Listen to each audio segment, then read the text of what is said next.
Hey guys, it's Pt.1 and I'm here with a new Let's Play of Metal Gear Solid 3 Snake Eater HD Edition.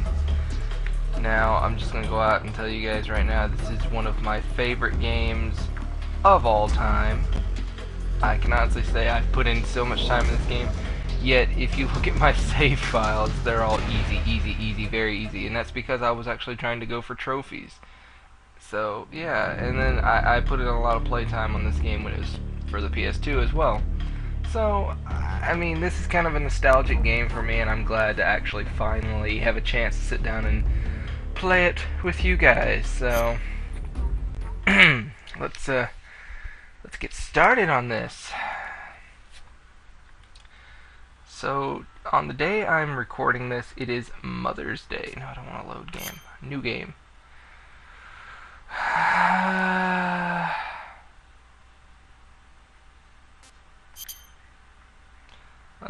Let's go normal. You know, we're not a tryhard.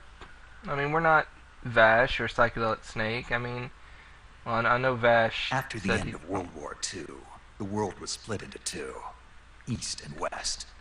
This marked the beginning of the era called the Cold War. Yeah, I try not to be such a tryhard. And I mean, I love Vash and I love Psychedelic Snake. Those guys are awesome. They're great at what they do, but I know I could never match them. So, I'm not going to try. So yeah, probably during cutscenes I'm going to be pretty quiet. Unless, you know, something comes up and I have to question it. But, oh, David Hayter, we miss you. Or I do, anyway. If you listen to Koga or Mike Action, they will actually explain to you why I hate Keith Sutherland so much. I fucking hate him. Okay, I will give him this. For everything he did... Altitude 30,000 feet. Approaching Soviet airspace. For everything he did as far as Big Boss's voice, it's alright, but... it's no David Hayter, I'm sorry. Alright, here you go. Drop zone still showing a high pressure mass. Cap okay. Good, we've got high visibility. Like, I grew up listening to David Hayter. Keith Sutherland just kind of destroyed my childhood, man.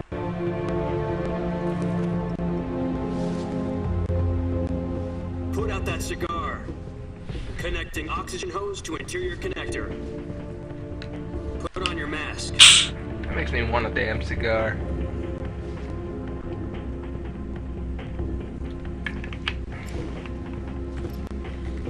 Does this panty waste know what he's doing? Approaching release point. 10 minutes to drop off. Hey, are you deaf? He said put out the cigar and put on your mask.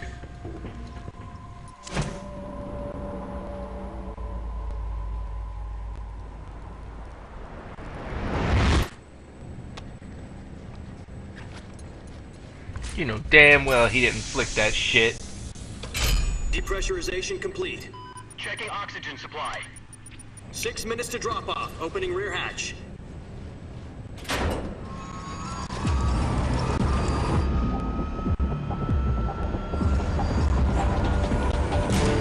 Sunrise.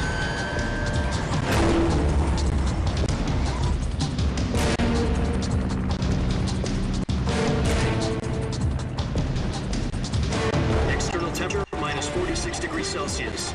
2 minutes to drop off. Stand up. You'll be falling at 130 miles per hour. Try not to get frostbite from the wind chill. 1 minute to drop off. Move to the rear. Activate bailout model. This is one for the history books. The world's first halo jump. 10 seconds to drop off. Stand by. Status okay. All green. Prepare for drop off.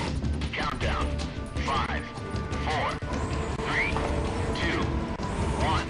Spread your wings. And fly. God be with you.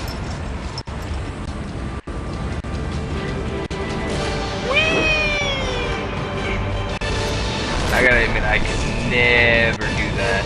I'm not the type to jump out of shit.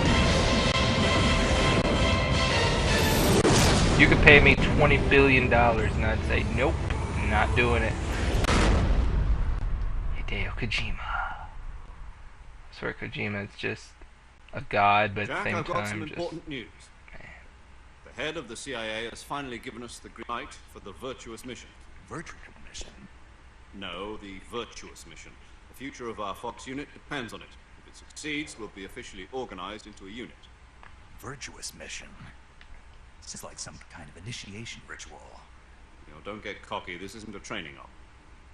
I see. So what exactly is this wonderful mission?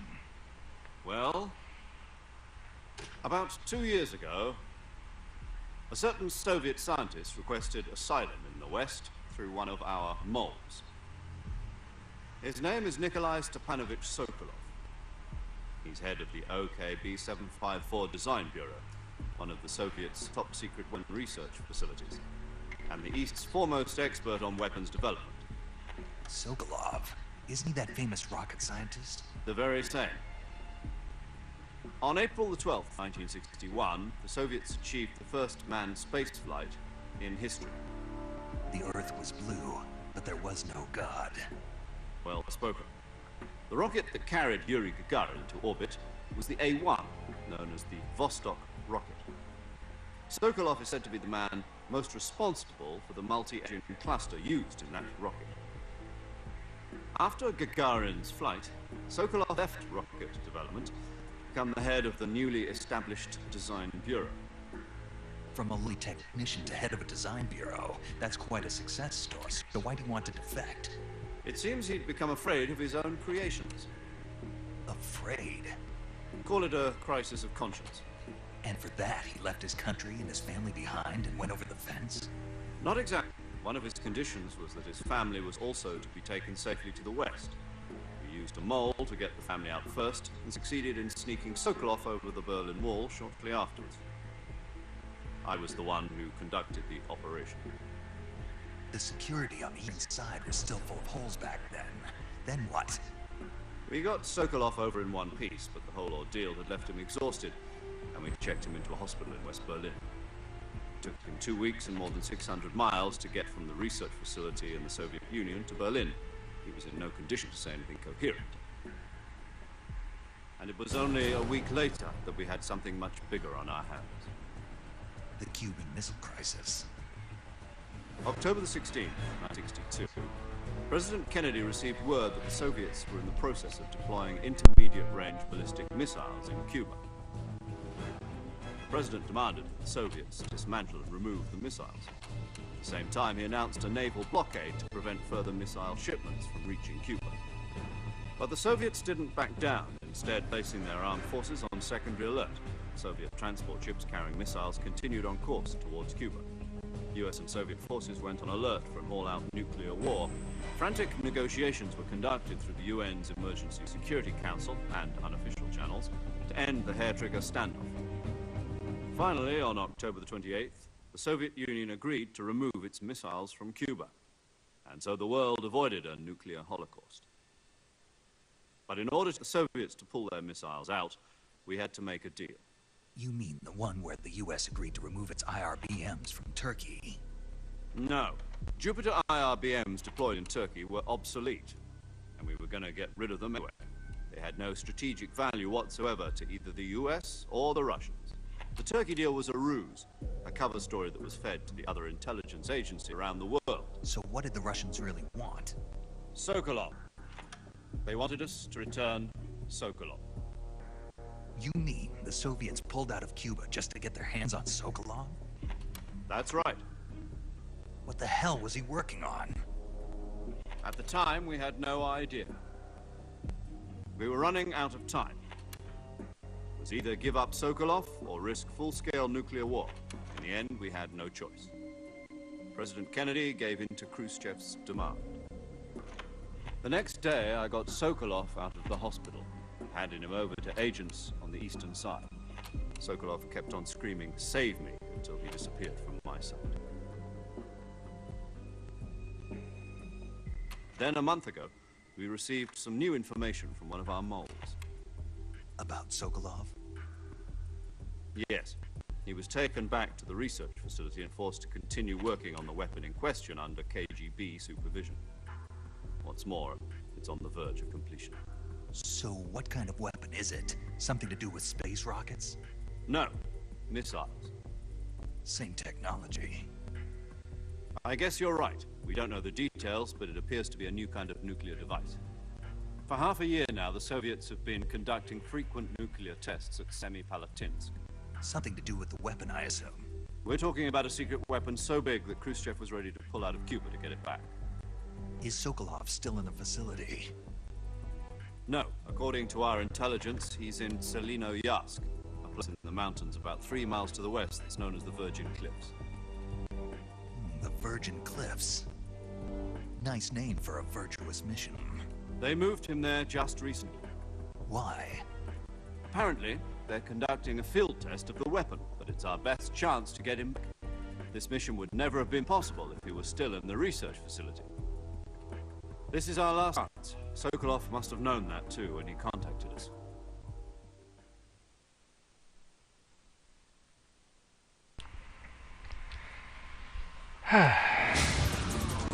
Long ass cutscenes, I swear. That's why I love Metal Gear sometimes.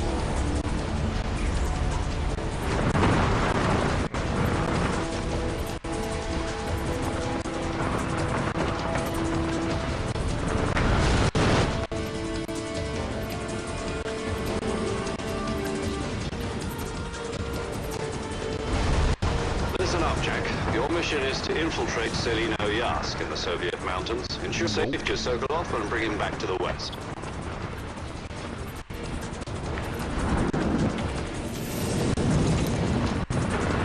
If we don't get Sokolov back before that weapon is complete, we'll be facing a major crisis.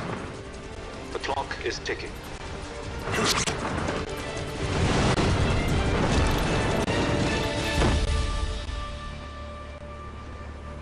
Once we've confirmed the rescue of Sokolov, stay at the recovery point. A recovery balloon will be dropped at that point.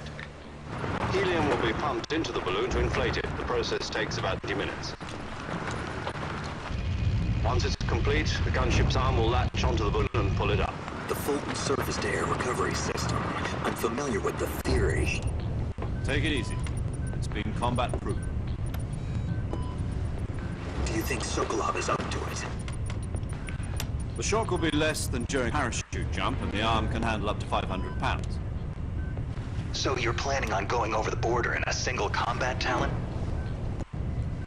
She's equipped with 2 6-barrel 20mm Vulcan cannons, as well as 2 40mm machine guns. Sounds like she could hold her own against a battalion of tanks. Even with the fuel in the reserve tank, we're facing a 4-hour time limit. If all goes well, it shouldn't take more than a few hours. Home in time for dinner. But if anything goes wrong, You'll be eating dinner, breakfast, and all the rest of your meals in the jungle.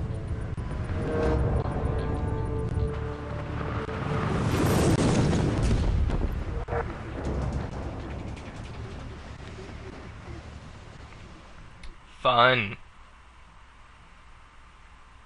Very fucking fun.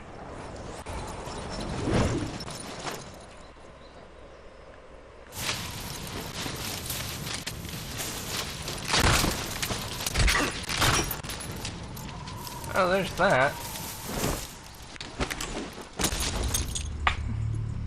Can you imagine how much of a clusterfuck it would have been for the game if he had just went right off that cliff? And that's actually where you had to start.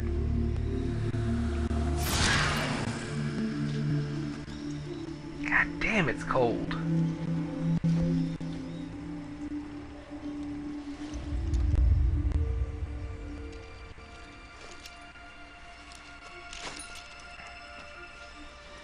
Now guys, I'm just going to tell you, unlike all of my other videos and everything, I've been playing them in sessions of like 20.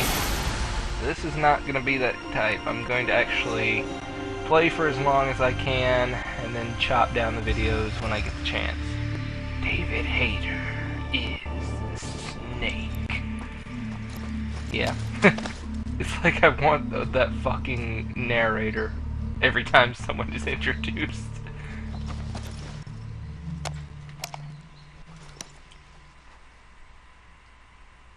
gotta say, I like that system of a codex. It's more realistic. Do you copy? You're already in enemy territory, and somebody might be listening in. From here on out, we'll be using code names to refer to each other. Your code name for this mission will be Naked Snake. I'll be referring to you as Snake from now on. You're not to mention your real name. Snake? Oh, you don't like snakes? What do you mean? You've eaten one before, haven't you? In survival training? I'm glad to hear that. I don't know if I'd ever order one in a restaurant, but... Be careful, you might not have a choice. What about you, Major? What should I call you? Let's see. I'll be Tom. Call me Major Tom. This will be a sneaking mission. You must not be seen by the enemy. You must leave no trace of your presence. Is that clear? The kind of infiltration is the Fox unit's speciality. In other words, weapons and equipment are procured on site. That goes for food as well. You're completely naked, just as your name implies. Great. Now I see why you asked me if I liked snakes. I suppose calling me Snake was your idea of a joke, too. Oh, there's a good reason for that. I'll tell you later when the time is right. Gotcha. Getting back to the subject, how exactly am I supposed to feed myself? You've been issued a knife and a tranquilizer gun. Use them to hunt for food. You'll also find some medical supplies in your backpack. Yeah, about the backpack. I lost it in a tree on the way down. I see. Well, you better go back and get it then. You know where it is? No problem. I can see it from here. It's stuck on a branch. To climb a tree, stand in front of a tree that's covered in ivy and press the action button. I'll be monitoring your progress over the radio. We can't risk violating Soviet airspace, but I'll be in the gunship. My frequency is 140.85. I'll give you a call if I need to talk to you. If you need to talk to me, use the send function. Okay, Snake, go get your backpack. Alright guys, I'm just going to let you guys also know that it's going to take me a little bit of time to get adjusted to the controls. See, I'm actually so... Damn, that health bar is so fucking low. Shit. I don't know, maybe it's just me. But I'm actually really used to Metal Gear Solid 4 and Ground Zero's controls that I don't really fully remember everything about, 1, 2, and 3. Hell, even Peace Walker had different controls. So, alright. That wasn't very hard.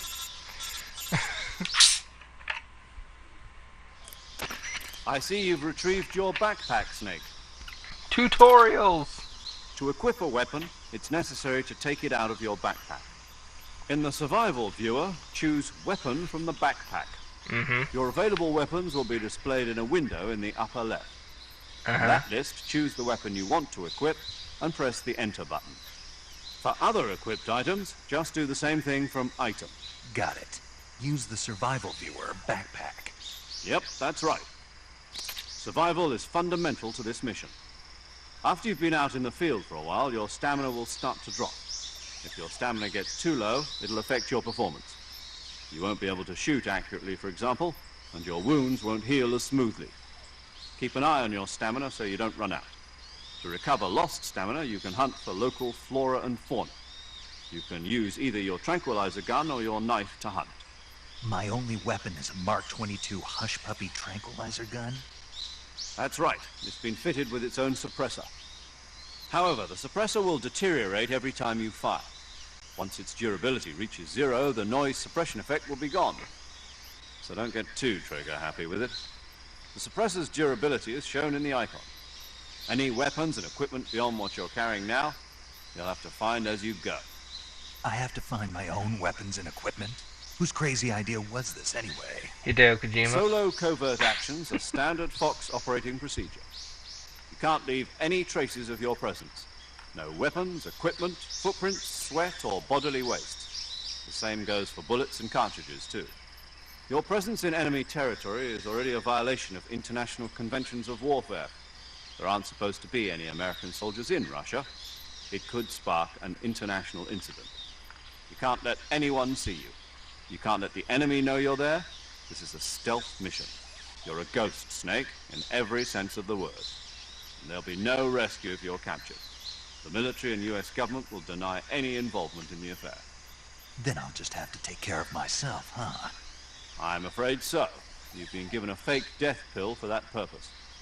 SIS guidelines stipulate that soldiers on covert ops like this one be issued a potassium cyanide capsule. Tape it to your body so you can take it when you need to. How generous of you. Use it if you're taken prisoner by the enemy. It'll send you into a state of false death for a short time. Fooling them into thinking that I'm really dead. So, how do I come back to life? Just take the revival pill. You mean that thing they put in my tooth before the mission? That's the one. But be careful.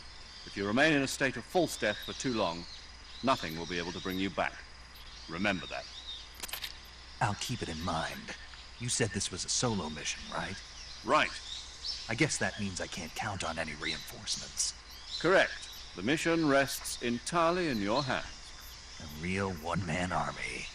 Relax. There's a support team ready to back you up over the radio. Who? I'll introduce them to you. This time, survival is of utmost importance. The first member of the support team will be in charge of monitoring your physical condition, acting as a medic, so to speak, as well as recording your mission data.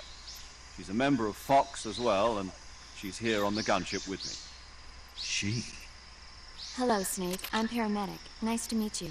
Paramedic. As in a medic who comes in by parachute. Aren't you going to tell me your real name? Are you going to tell me yours, Mr. Snake? My name, huh? It's John Doe. And they call you Jack for short. You're a regular Captain Nemo. A name means nothing on the battlefield. After a week, no one has a name. What's your name? Jane Doe. Very funny. I wasn't joking, but I'll tell you my name only if you manage to make it back alive. My frequency is 145.73. She's also in charge of recording your mission data. Whenever you want to save, send a message over the reserved save frequency, 140.96. So saving lets me record my mission data. That's right. It also records the state of your health. Good to know. There's one more person I want to introduce you to, Snake. Huh? Speaking of snakes, you remember the boss, don't you? A legendary soldier and your mentor. Actually, it was the boss that got the DCI's authorization in the first place. She's going to be serving as Fox's mission advisor. Boss is? She also helped me plan this mission. She and I were at SAS together. Jack, is that you? How many years has it been? Boss? That's right. It's me. Talk to me. Let me hear your voice. It's been 5 years, 72 days, and 18 hours. Jesus Christ. You've lost weight. You can tell just by the sound of my voice. Of course I can. I know all about you. Really? Well, I don't know anything about you. What's that supposed to mean? Why'd you disappear on me all of a sudden? I was on a top-secret mission. You didn't need me anymore. But there were still so many things I wanted you to teach me. No. I taught you everything you needed to know about fighting techniques. I taught you all I could. The rest you needed to learn on your own. Techniques, sure. But what about how to think like a soldier? How to think like a soldier? I can't teach you that. A soldier needs to be strong in spirit, body, and technique. And the only thing you can learn from someone else is technique. In fact, technique doesn't even matter. What's most important is spirit. Spirit and body are like two sides of a single coin. They're the same thing. I can't teach you how to think. You'll just have to figure it out for yourself. Listen to me, Jack. Just because soldiers are on the same side right now doesn't mean they always will be. Having personal feelings about your comrades is one of the worst sins you can commit. Politics determine who you face on the battlefield. And politics are a living thing. They change along with the times. Yesterday's good might be tomorrow's evil. Is that why you abandoned me? No, it had nothing to do with you. I already told you, Jack. I was on a top-secret mission. A soldier has to follow whatever orders he's given. It's not his place to question why. But you're looking for a reason to fight. You're a natural-born fighter, but you're not quite a soldier. A soldier is a political tool, nothing more. That's doubly true if he's a career soldier. Right and wrong have no place in his mission. He has no enemies and no friends. Only the mission. You follow the orders you're given. That's what being a soldier is. I do whatever I have to get the job done. I don't think about politics. That's not the same thing. Sooner or later, your conscience is going to bother you. In the end, you have to choose whether you're going to live as a soldier or just another man with a gun.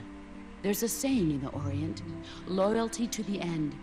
Do you know what it means? Being patriotic. It means devoting yourself to your country. I follow the president and the top brass. I'm ready to die for them if necessary. The president and the top brass won't be there forever. Once their terms are up, others will take their place. I follow the will of the leader, no matter who's in charge. People aren't the ones who dictate the missions. Then who does? The times. People's values change over time, and so do the leaders of a country. So there's no such thing as an enemy in absolute terms. The enemies we fight are only enemies in relative terms, constantly changing with the times. As long as we have loyalty to the end, there's no point in believing in anything, even in those we love. And that's the way a soldier's supposed to think? The only thing we can believe in with absolute certainty is the mission, Jack. All right, but do me a favor. What is it? Call me Snake. Snake? Oh, right. Your code name is Snake. It suits you well. That's right. The legendary unit that the boss put together during World War II was a snake. The Cobra unit. A group of heroes that brought the war to an end and saved the world. As long as you've got a legendary hero backing you up, you'll be fine. Isn't that right, Snake? Yeah. I can't think of anyone else I'd rather have with me. Oh, and one more thing, boss. Yes? It's good to hear your voice again. Same here. After all, who knows if either of us will make it out alive? Snake, you are always best at urban warfare and infiltrating buildings. But this is the jungle. Survival is going to be key. Those CQC techniques I taught you are sure to come in handy. CQC? Close quarters combat, huh? I've been in the Green Berets for the past few years. I'm probably pretty rusty. Not to worry. I'll be here to help you remember. After all, this is your first actual survival mission. I'll be supporting you over the radio. Where are you, boss? Next to the Major? The boss is communicating with us by radio from aboard a Permit-class submarine in the Arctic Ocean.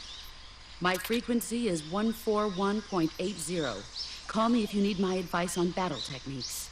Gotcha. Your mission is to retrieve Dr. Sokolov. Dr. Sokolov is being held in an abandoned factory located to the north of your current position. Avoid heavy combat and don't let anyone see you. Don't forget that this is a stealth mission. Are we done yet? Jesus. Snake, Nope. try to remember some of the basics of CQC. Knife. Gun. Knife gun.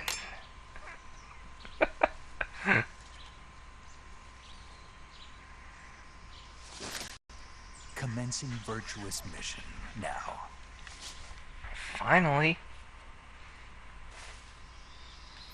Alright, let's, there's actually something, oh, excuse me.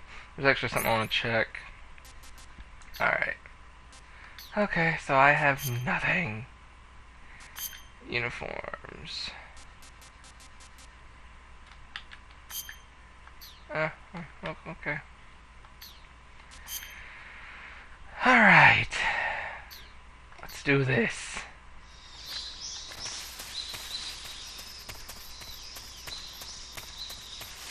God, it's been so long since I played this. I hope well, I know I'm gonna suck.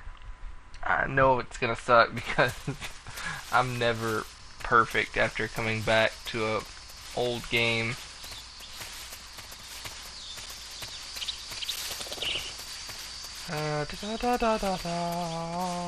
Oh shit.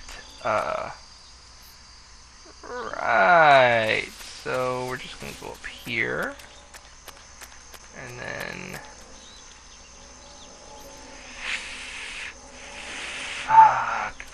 shit. Just gonna pop you one, get you, barrel roll. Alright, alright. At least I can still get past that part, no problem.